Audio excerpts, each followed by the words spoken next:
Hello, good morning again mga katamsap.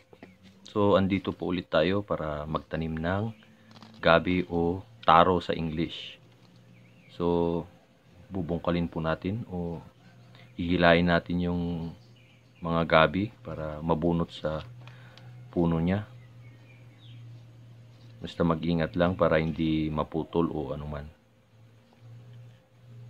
So, bali ganyan lang po ang gagawin natin.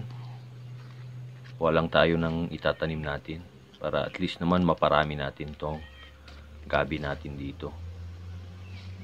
So ganito lang po ang tatanim nito. Kung kukuha kayo ng itatanim nyo, ganito ang gagawin nyo po.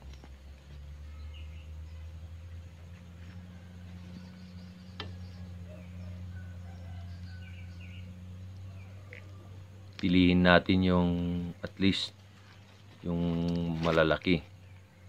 Huwag yung masyadong maliit.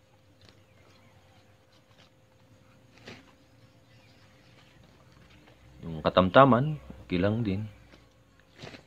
Kaya nyan, may tama yung ano niya. May tama yung pinakabunga niya. Naalisin natin yun. Para at least hindi siya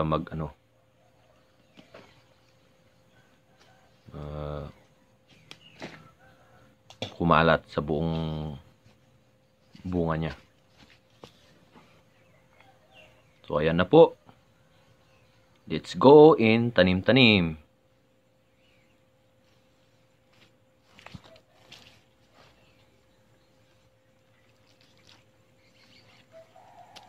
So ganyan lang po. Tapos puputulin natin.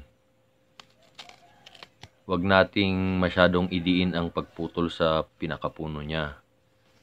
Mga may 2 inch na matitira. Ganun po. 2 inch, 3 inch, okay na yon.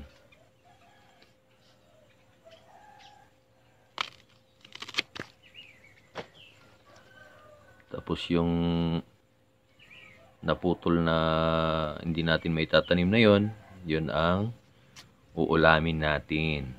Luluto mamaya.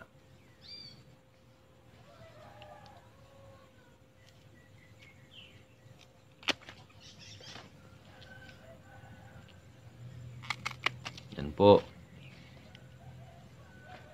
O ayan, may tama. Nabubulok. Alisin natin yung nabubulok para at least hindi kumalat. At least mabubuhay pa.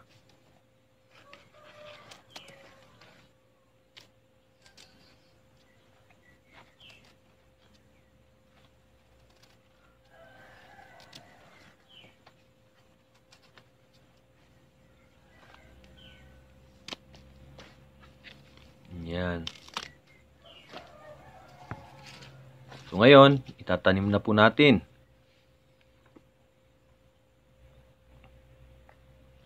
Yan ang mga binungkal ko. Kung mapapansin nyo, yun ang pinakagitna. Yan ang pinakagitna. Pero, papagilid po natin yan. Yan, papagilid natin yan. Sa may pinakagilid. Para may sasandalan siya. Para kahit na malakas ang ulan o bumagyo man, hindi niya tatangayin yan. Kasi may sandalan na siya. Kung saan galing ang hangin at ulan, doon mo rin i-reflect yung pagsasandalan niya. Kung saang direction, ikukontra mo siya para may sasandalan siya. Ganyan lang po.